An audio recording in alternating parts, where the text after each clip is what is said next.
You thought that you could have it all, and life could be a ball. Well, you fell and scabbed your knee. Now you can be free.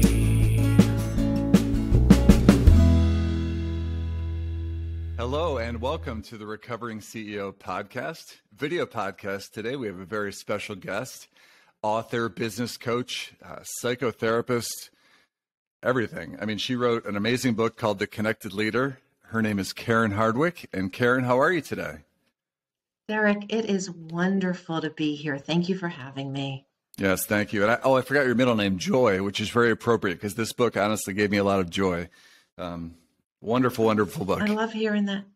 Yeah. Yes. So thank you. Sure thing, Karen. So, as you know, the Recovering CEO podcast is about helping people in recovery, but it's really about connection. And, your book, The Connected Leader, 7 Strategies to Empower Your True Self and Inspire Others, really talks about connection. And, from my experience, connection is the antidote to addiction. When I am in an addiction, then I'm alone. But when I'm connected and living in the light, then I am really able to flourish. And tell us a little bit about your book and how it all began, and curious to hear. Oh, it was a long journey, and I agree with you. Connection is the antidote to addiction, because when we're in our addictive processes, man, oh man, we actually get really stuck into our stinking thinking, and we can believe the lies that the disease tells us. And so I wrote this book for many reasons. I wrote it as a way to connect more deeply with myself. It's largely a memoir, peppered in along with stories from my practice as a leadership consultant. So being in recovery myself, this is what I've learned. I practice in my leadership consulting the principles that we practice in our recovery. So it says, practice these principles in all your affairs, right? And so what I know from recovery is the same thing I'm learning as a leadership consultant with clients all over the globe. Regardless of our position in life, it is the connection we have with ourselves that determines the well-being that we experience and that we can create in others. So if we are slowly killing our souls with secrets, hustling for approval, leveraging control, looking for some outside solution, we are leapfrogging over our true self. Wow. Well, I love that. And, it's so interesting for me because in some of your stories, you talk about some of these great leaders. Like, a lot of great leaders and a lot of great CEOs. And we can talk about that more later because that's very interesting to me. But, and then when you raise these concepts to them, teaching them to connect with themselves, which then allows them to really lead with more power and empathy and humility. I mean, that is such a powerful concept. Is it almost a surprise for some of them when they learn these concepts?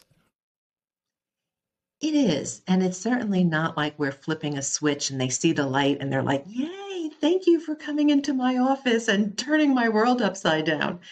It is, as with anything that is about finding our true self, it's a process. And as you and I both know, it's progress, not perfection, right?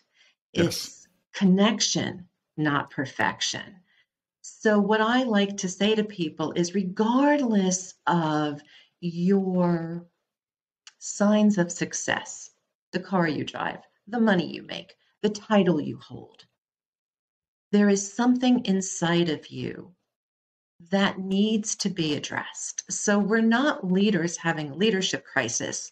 In many ways, we're leaders having a human being crisis, Derek. And I'm sure you see this in your own work. It's the very thing that is creating the Great Resignation. So the Great Resignation didn't just happen. We didn't just wake up one morning with boatloads of people leaving their jobs. We created the Great Resignation by ignoring the humanity in our workplaces, whether we did that in little ways or in big ways.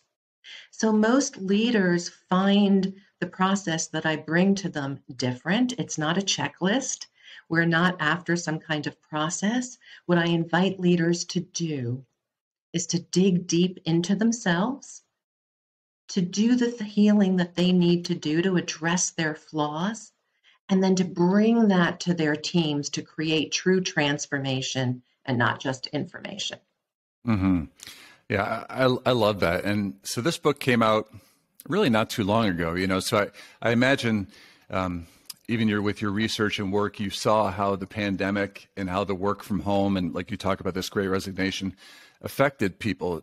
Do you feel that there was some trauma from the pandemic, and how is it impacting some of your business clients? Oh, that's a good question. Thanks for asking that. Yes, of course. It's definitely impacting what it's doing. Let me back up for a minute. What it's doing is it's allowing people to reflect differently. So what I see a lot with my senior level executives, CEOs, and others on that same kind of level is they're asking themselves questions that perhaps they wouldn't have asked otherwise. So the pandemic was an invitation to reflection. I don't believe, as a psychotherapist and as a leadership consultant, that the pandemic caused the struggles we're seeing. We have been plagued by the usual suspects: depression, anxiety, addiction, for decades, just decades. We have definitely seen an uptick in those, and we can't ignore the role that the pandemic played. But honestly, it was a crisis waiting to be had. I mean, you and I both know. I mean, the addiction statistics are staggering these days. Mm-hmm. Fentanyl laced in everything. It's just a travesty, and I actually believe that addiction is the real epidemic, and I'm hoping that the COVID pandemic shines a light on that. I think it is. Wow. I love that because, I've been sober a long time, and I know you have too. 35 years for you, is that accurate? I'm trying to do the math in my head. 18 years I've been in recovery. Okay, 18 years. I apologize. So I've been sober 25 years from drugs and alcohol, which is great, but I've still been working on recovery.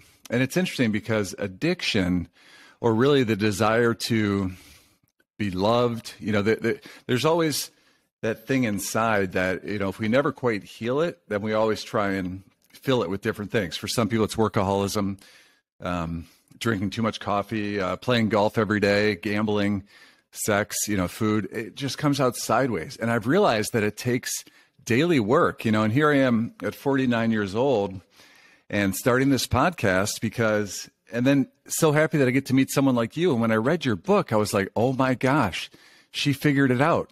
Like she put it into words, because what I've learned is that connection is the key. And it's just so clear. I don't know. It was so powerful for me. And, I don't know, please share. I want to hear more from you. Oh, thank you, Derek. I want to unpack a little bit of what you said. Writing the book was powerful for me. I mean, really, writing this book really kicked my ass because it pulled me into a deeper reflection on myself. So many leaders who read the book are saying, wow, I mean, there's a lot of you in this book. And I don't know any other way to bring people into healing other than to use ourselves as instruments to tell our story, right? We know that in the rooms.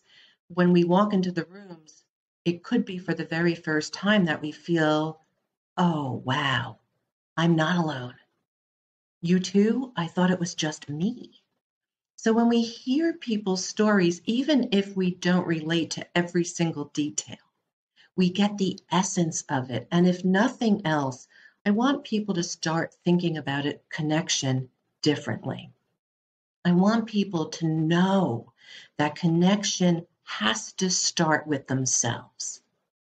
And in that connection to themselves, they usually come across some kind of a spiritual relationship, some sense of a higher power. So that self and a higher power start working together.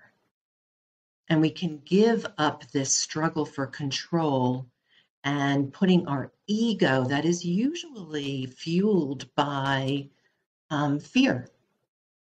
We can stop putting our ego in the driver's seat, and we can start welcoming a sense of humility and gratitude. And even leaders, CEOs of publicly traded companies are finding that there is some truth and power in connecting deeply to themselves. Yes. Because it's in that. Please go ahead. Sarah. No, go ahead. Go ahead. Well, no, Please I love go ahead, Derek.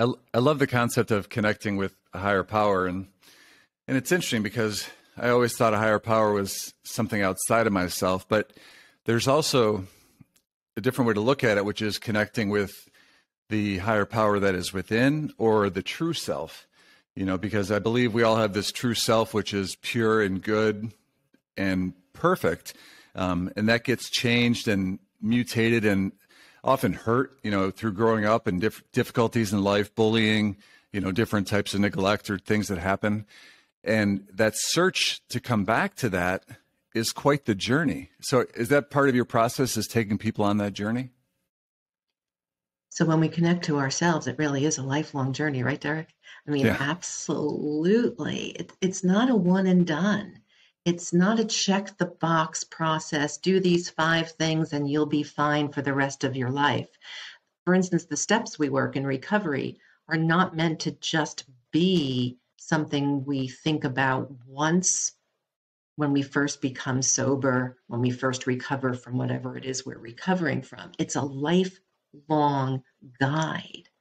And so I do take leaders and their teams and entire organizations through a very deep self-discovery process where people are encouraged in a very safe way to leverage their strengths, to really understand what their gifts are, who they were designed to be, and also to address their flaws, because it's the flaws, that get in our way and trip us up unconsciously, intentionally. I had a CEO the other day talking about his flaws and how he's working on becoming more focused on how they show up and how they land on the people around him. So it's a process. And a lot of organizations, and I'm sure you know this, and I'm sure a lot of our listeners do, a lot of organizations will embark on a process, and it will go something like this. Let's focus on all the things that are wrong in our culture. And so there's a long laundry list of all the things that they need to talk about, all the normalized defects, so to speak. And what I want them to do instead is start focusing on their own inner worlds, their individual flaws, the things that they do that they leapfrog over, but that might cause harm to others and to themselves. And once they start to do that, what gets embedded in the cultural DNA are the things that they're looking to create: trust, well-being, psychologically safe places. And that's what stems the tide for the Great Resignation. So people are not leaving workplaces, they're leaving managers. They're leaving toxic cultures that don't just spring up. The toxic cultures are created by individuals, and it's not until the individuals change that the cultures will change. All right. That 100% makes sense to me, Karen. And it was interesting when you were talking about the list of all the things that are wrong with our culture. That's really outwardly fixing things. But when I truly look at myself, and if I'm honest and have the humility, I always say one of the greatest gifts of sobriety is the gift of awareness, right? When I'm in my addiction, I'm really unaware of how I impact people in a bad way. But when I'm able to get that clarity, so then I write down, these are the things. And then in recovery, it teaches us to kind of turn it over. You turn it over to a higher power. So once I acknowledge it, realize it's a problem, then that means I really shouldn't do it anymore. And I also can't do that alone because it's very difficult. So I use maybe a business coach or higher power or a sponsor to kind of help me and move me forward. Is that at all similar to what some of the things you're doing with people? Yeah, absolutely, Derek. Thanks so much for bringing that up. Connection is not a do-it-yourself enterprise. So I believe we heal in relationship and we heal in community. The idea is finding a tribe that absolutely lifts our vibe, that helps us to be healthy. And that means that in that tribe of people, whether it be a business coach, a sponsor, beloved and trusted family members, friend, whoever's in that group, they have to be truth tellers. Like I talk about in my book a great deal, how we learn to give feedback to each other. So we do that with empathy and accountability and by listening deeply. And yet before we can do that with others, we have to turn those very gifts toward ourselves. We have to learn to be empathetic toward ourselves. We have to hold ourselves accountable. We can't sidestep the things we've done that we need to make amends for. So I agree with you completely. Connection has to happen in a trusted community. This is not a self-help process. It's healing in relationship. Yeah, and how nice is it, or how nice would it be to work at a place and to be part of a community? Because I feel like the work community is very important, right? We spend most of our lives there, a lot of our day. And to have that community be a loving, trusting place where I'm fully accepted, where I know that my team is doing their best, I'm doing my best. And I think that's kind of what every company would strive towards in a way. And it has to be something more than just inspirational words on a poster in the break room, right? I know cultures, whether they be privately held, family-owned businesses or publicly traded companies, I know, and I'm privileged to work with them, cultures that do create that sense of well-being for their employees. That there are leaders whose teams truly feel purposeful, heard, seen, and lifted up when they come to work. So leaders who can lead with empathy, and research is showing that one of the big things about the Great Resignation is, again, people are leaving leaders who are not empathetic. And I like to talk about empathy as first it starts with ourselves. So we have to show it to ourselves. And once leaders learn to be compassionate toward themselves and share that feeling with their teams, it doesn't mean that accountability goes out the window. People who are empathetic learn to hold people accountable as well. Empathy doesn't mean we rush in. I mean, here's codependency at its best, right? Rushing in to fix somebody else, to rescue them, to save them from their own consequence. The family disease of addiction creates that very situation. And I see codependency in business cultures as well. Bosses who understand that one of their employees is going through a hard time and rush in to do their work for them. Leaders can learn to have empathy and also hold people accountable. So none of this is, again, as I said before, easy solutions, but it's a process that we can do together and that really raises the sense of connection and well-being in the workplace. Mm-hmm. Yep.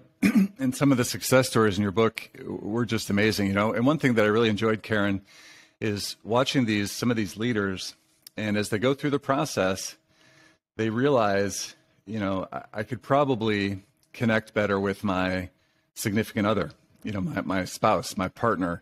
I probably could be a better father or better mother. And they take these things and they're able to build connection with their family, which really is part of the key, right? Because again, work health and happiness is very important. And then home happiness, I think, is similar symbiosis, right? So you want to connect with your spouse and kids better too, which will then make you more effective leader in the business world. Yeah, absolutely, Derek.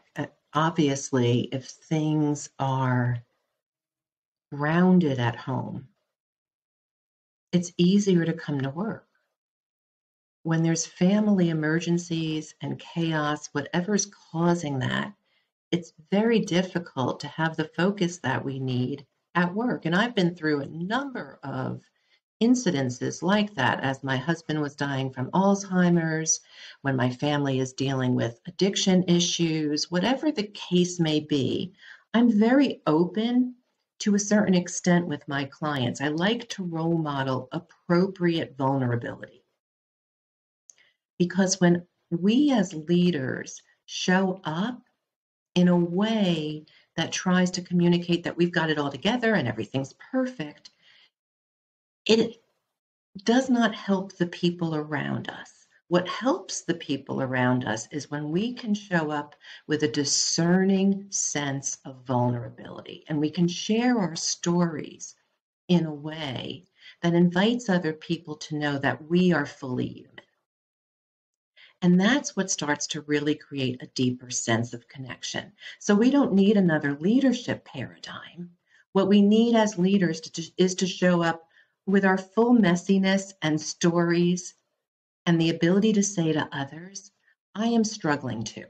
And that's why I know that I can help you find your way. Yeah. Yeah. And a lot of leaders that you mentioned, the leaders in my book who have had some successes. It's interesting because none of this happens for any of us overnight. It is this whole self-discovery process that enhances connection is a process. It's a journey. Yeah. So I'm actually, it's so interesting to me what you do, Karen, because, so I started the Recovering CEO podcast. I mean, I've run a company, a small digital agency for the last 16 years, so I've worked with lots of companies. I've done startups but I had a strong urge to help others. And I realized, I think that, like you said, addiction is a real problem in the workplace. It's sometimes not talked about, and people have problems. People lose jobs, they lose careers, their families, and nobody ever really wants to talk about the root cause, which was the addiction or the trauma that they had. So I'm trying to raise awareness, for companies, and then raise awareness for people who may not even know they have an addiction. And then I see what you're doing, and I'm actually debating going back to school to get an MSW, right? Because I was an advertising business major, right? Not at all social work or, counseling. But I want to do that because I want to understand better so I can help better, right? And if I understand it better, then I can be more of use to others.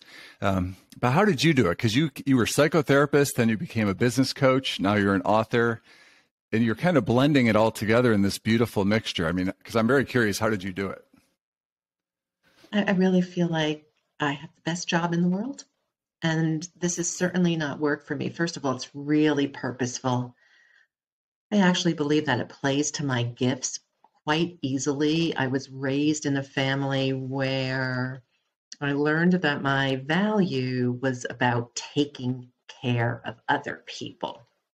In my own recovery as an adult now, I've learned to also take care of myself. So I took those formative messages that I got in my childhood as a result of a lot of grief in my childhood. Like, Karen, your value is about making everybody else around you feel good and take care of them. And I've morphed that into what I now see as a very healthy ability to connect with other people, as long as I also take care of myself. It's been a process because I left undergraduate work and went immediately, Derek, to the seminary. I went to Princeton Theological Seminary to be an Episcopal priest. And I decided there, even though I got my MDiv, that I didn't want to be ordained because I couldn't see myself working on Sundays. I thought, can't we do church like on Thursday afternoon? Wouldn't that be a good idea? I love that. But what I really also learned during seminary was my call was to sit with other people and listen to the power of their stories. I also started therapy when I was in seminary. My mom had just died after a really long illness. I was traumatized, didn't even realize the extent to which I was traumatized. And the more that I went through my own therapeutic process, and that's been a lifelong journey too, the more I realized think I'm called to do this, to do the therapy work, to help people come out of the shadows, to own their stories, to dig deep. So I went on to get my MSW. And then that took me into a practice as a psychotherapist. Long story short, a corporation heard me speak at a conference, offered me a job. I thought, well, hot diggity dog, people who work for corporations get cars paid for. I'm going to do this. So about 20 years ago, I left corporate America and opened my own shop, combining the therapeutic practice I had with the business expertise I garnered to create a leadership consulting practice. And here I am. I love that. I love that. Okay. So I'm curious, you've met a lot of business leaders out there. Is there ever a leader you could imagine that you couldn't help or that you wouldn't want to work with? And what would trigger that, where you say, maybe I'm not the person for you? Like what would make you feel that way? That's a great question. I often don't show up thinking I can't help someone. And believe me, I'm not here to fix anybody. I'm here to act as a guide. I have expertise that can help to invite people into their own stories so they can emerge from them with a holistic sense of who they are and become even more successful. However, there have been just a handful of clients, and seriously, just a handful, who have decided somewhere in the process, this isn't for me. I don't want to go that deep. I don't want to take the feedback that comes from a 360 process. I'm not willing to do this work. And we see that in the rooms too. I mean, there are people who are not ready for recovery. They might be ready to put down the drugs and the alcohol, but to really dig deep and do the emotional and spiritual work, they're not ready to do. And then it's just a matter of time before they go back to the substances. We've all seen that. It's heartbreaking, heartbreaking. And so the same is true for human beings in all walks of life. Some people just are not ready to do that work. It's scary. It takes humility. It takes them to a place they don't want to go. What do they say? Constitutionally and incapable? And we can't make them. Yeah. Constitutionally incapable of being honest with themselves. Unconstitutionally incapable. Exactly. Yeah, it's not their fault. They were born that way. The ability to be, just ability to be that rigorously self-honest. It's scary to be that honest. And yet, W.H. Auden, the poet, said something so beautiful, Derek, and it sticks with me all the time, and it's so reflective of our recovery process. He said that there are people who would rather be ruined than changed. Yeah. Yeah. Well, again, there's a song. I'm a big Grateful Dead fan, and there's a song that they play. They do a lot of traditional old songs, and it's called "Deal," and it says, it costs a lot to win. It takes a lot to win, but even more to lose. You and me might have spent some time wondering which to choose. So, winning costs a lot. Losing costs more, but it's a big debate. They also say it in AA, where they say the choice between living a spiritual life or dying an alcoholic death was one that we had to think about for a while, which seems crazy, but it shows sometimes the power of the other side, right? The dark side, so to speak, or it's powerful. Oh yeah. We start to believe the lies that the disease tells us. And what happens then is we literally become slaves to the lies, to the darkness. And that doesn't happen just with addiction, although in some ways it happens more dramatically for alcoholics and addicts. Alcoholics and addicts wear their issues on their sleeves, right? It's so clear to everyone else around them until they too surrender. But for a lot of people who suffer, it's not as obvious. And they keep doing the same thing over and over again, expecting a different solution. Whatever their suffering is, it could be working too much. It could be anger. It could be not being able to be vulnerable and showing up in a way that pushes other people away. Whatever it is, it's compulsive, and they keep doing more and more of it because they would rather be ruined than changed. Yeah. It's interesting because I'm certainly not. Please go ahead. Us human beings are so complex, and life is messy. It is. And so one of the concepts I really enjoyed in your book was the concept of, or strategy is being curiosity. And you talked about how curiosity really unlocks a lot of things for leaders and really opens up the possibilities, which I love because I always viewed myself as a creative person, like the Think Different campaign, honoring the people that think different. I think different. And because I'm sober or because I've been able to do that work, then I can actually act on it, right? As opposed to keeping my light under a bushel basket. But I think curiosity unlocks a lot of that based on your book. It's so important to be able to ask ourselves the tough questions. The good questions too. This whole process of curiosity is a lot like life. It's hard and good. It's messy and beautiful. And when we ask ourselves questions, when we go there, when we're willing to look at ourselves, so many different opportunities can open themselves up to us.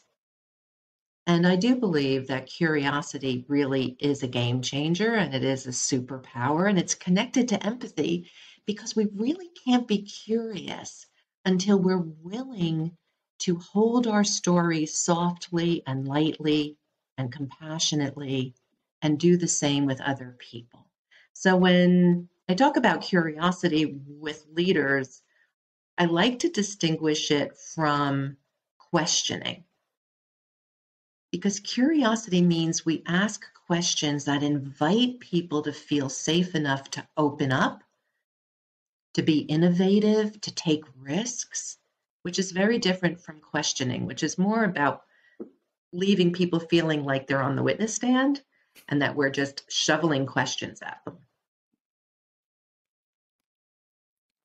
Yeah, no, that's wonderful. So here's a question for you. I understand the leaders, like the top people doing introspection and whatnot. It seems like there might reach a certain point where people are hesitant to share certain things or hesitant to go public with it, right? It's one thing for me to look at it myself and say, this is what I'm dealing with. How do I go public with it and share in that safe environment? And is that ever a problem for people? Do some people hold on to things that they never want to give up? They might tell you, but they're hesitant to mention it to the leadership team or... Oh, sure. And in the program we say, share what you need to share with yourself. So be honest with yourself. Talk about it with your higher power and one other person. So in order for us to release ourselves from our secrets, it doesn't mean we have to go public with whatever it is we're struggling with. I want to be really clear about that, because if people are going public with something, it has to be done in a very discerning way. So I really urge people to be very careful about what they're willing to share in any kind of public arena. And I also believe that it's helpful if we can find some ways to tell our stories, because it helps to break the stigma It helps to bring us out from the shadows. It does help us to align our personal with our professional. And so I think if it's done with grace, it can be done very well. And that doesn't mean we overshare, and it doesn't mean we tell all the gory details, and it doesn't mean we tell other people's stories. Like, how do I tell my story without telling other people's stories? Very carefully. So this whole idea of vulnerability is powerful. And I also want people to say, let me tap the brakes and see what that means for me. How can I be vulnerable and also discerning? Who has earned the right to hear my story? Who can I entrust that to? So for instance, a CEO can say to his or her team, I want you to know that I'm struggling with some things back at home. And that could possibly be more than enough. Now, that same CEO might want to tell one or two truly trusted colleagues in the organization a little bit more.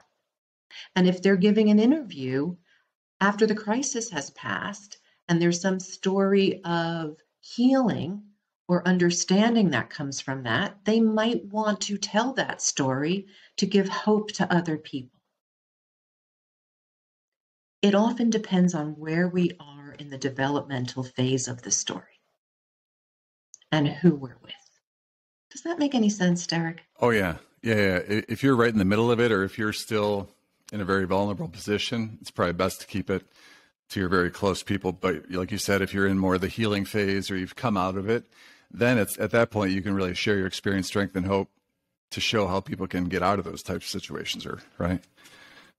Right. Different time. Yeah. To not stay in the problem, but to share the solution as well. And not to sugarcoat or give this 21 gun salute to false positivity. So when I talk about sharing the solution, I'm not talking about sugarcoating the problem. We have to be real and raw with our stories, and to do that again in discerning ways. Yeah, it's interesting, Karen.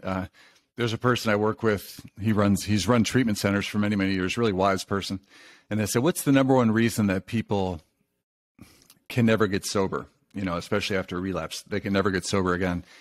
And he said humility, but then he said it's very difficult to live in the light, which I think is interesting. And it goes back to we're only as sick as our secrets, which means I can't lie, I can't keep secrets. And living in the light means everything I do is visible, right? Or seen. And he said that's very difficult for people to make that choice. I don't know. I heard this wonderful thing about humility, and I believe that humility is really the key to living a life of honesty. And there's a Hebrew translation of the word humility that means to step into our God-given space. So I'm no better or any worse than anybody else, and I've been given gifts to step into. And yet at the same time, how do I do that with understanding that that does not make me above or beneath anybody else? To just step into my God-given space with grace and humility. These are not my gifts. They've just been entrusted to me. So how do I make the most of them? Yeah. Yeah, that's wonderful. And thinking about your 7 strategies to empower your true self and inspire others, is there one that you feel is the most important that businesses really need to pay attention to? I think they're so interrelated. Empathy flows from our ability to connect consciously and then enhances curiosity. And as we learn to navigate chaos comfortably, we need empathy. So they're really all very synergistic. I do believe that some leaders have a strength in some of them, more pronounced than in others. And like with anything, that's a beautiful thing, because then we can create an orchestra around us that plays to our differences. So on any executive team, there are people who will definitely show up with more empathy than others. Some might be more curious. Some might be able to listen more deeply, and some might be able to have that courage-based confidence I talked about.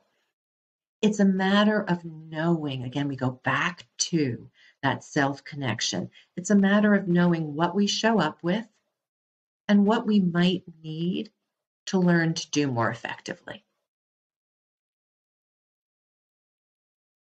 Gotcha. Yeah. Yeah. This book, I think, is very unique. As I've said, I've read many business books. I think about, use the number 7. There's the 7 Habits of Highly Effective People. I've read, obviously, Dale Carnegie. There's a lot of these classics, great books, right? And they may help you with your organization. Dale Carnegie might tell you how to be friendly to people and use their names. And they all have value. And I really like, I believe that there's so much power in the long tail, which means picking a topic, connected leader, and then going deep into it, right? Every business owner, every CEO may not be the type of CEO that wants to do this, right? That wants to, because I feel like what you're teaching here makes everything else possible. So I could learn some organizational system on my 7 habits, but if I'm not at peace with myself, if I don't understand myself, or if I'm not stepping into that God-given space, I'm not going to be able to be organized, or I'm not going to be able to do what Dale Carnegie says and go out and shake hands if I don't feel good about myself, to look people in the eye. So what you're doing here is almost a foundational thing for any business owner before they then learn all these other hacks. By hacks, I mean like business tricks and techniques to then succeed. So I feel like yours is like the beginning of all that. Oh, thank you. It's flowed from my life, because anytime that we focus on an outside solution, like, oh, this is the checklist, or this book will help, or this will be the magic bullet, and it's outside of ourselves, it doesn't have that sustainability. It doesn't have that staying power. The only thing that really works is when we get real about who we are. I've seen it over and over again. And not just in my own life. I've seen it in cultures and with senior level global executives and with family-owned founders. It works. It works if you work it. So we have to be able to have that courage to dive deep into ourselves if we truly want to create well-being for those around us. It all starts with that connection to ourselves. Yeah, I love that. I'll share a quick story with you, because I've spent thousands and thousands of dollars on trainings and programs and different things, and I don't know necessarily if any of them worked, right? But one time I was talking to a sales trainer, nice guy, and he was asking me all these questions about sales, and he told me, he said, you know what, the problem's not what you're selling or whatnot. He said, the problem's in here, and he put his hand on my chest, and it made me emotional because he was right. The problem was here. But going through that high pressure sales training for $20,000 was not the answer. You know what I'm saying? So I related, yes, the problem is inside, but that didn't bring the problem out. That just told me how to stay focused and, go through objections and win the sale, right? Which didn't work necessarily, because I didn't understand myself at that time. I was doing a corporate book club / workshop a few weeks ago, and there was an executive in it, a male executive, and we were discussing a part of the book, and he was in tears because he said when he read a line in the book, it changed the outlook for him completely. And the sentence in the book was, we can't connect to or lead other people in inspiring ways until we connect to and lead ourselves in honest ways. That's the entire crux of the book, of my life. It's not easy, but it is so rewarding, and it changes everything. Wow. Yeah. No, we'll wrap this up. From my perspective, your book was a beautiful journey. And I appreciate that you shared a lot of intimate details about your life as you told this story. And I feel like there was no waste in this book. It's not too long. It's an easy read. I told my wife she's a really fast reader. She could do it very quick. But for me, it was just very impactful. And I need to read it again, honestly. But I'm wondering, Kara, if you have any parting words for our guests, you've shared a lot of wisdom, but is there any more final wisdom you'd like to say before we close?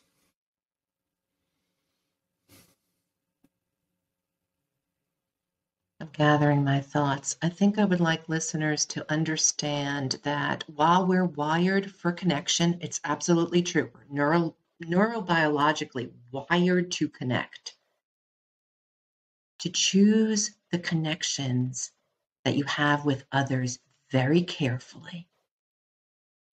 And we can do that effectively when we really start to connect with ourselves. And when we have the courage to change what we can change. Love that. Love that. That relates to our job, to our personal relationships, all that. So Karen, Karen Joy Hardwick wrote this amazing book, The Connected Leader. You can get it on Amazon. I'm going to put links to it in the show notes. And Karen, you're an inspiration to me, starting out as someone who aspires to be like you're doing, teaching people and helping bring them along. And I hope we can continue to collaborate and continue on this journey of recovery and helping others. So really pleased to talk to you today. It was a privilege to connect with you, Derek. Thank you so much. Thank you. All right. Thanks for watching The Recovering CEO, and we'll see you all next time. You thought that you could have it all,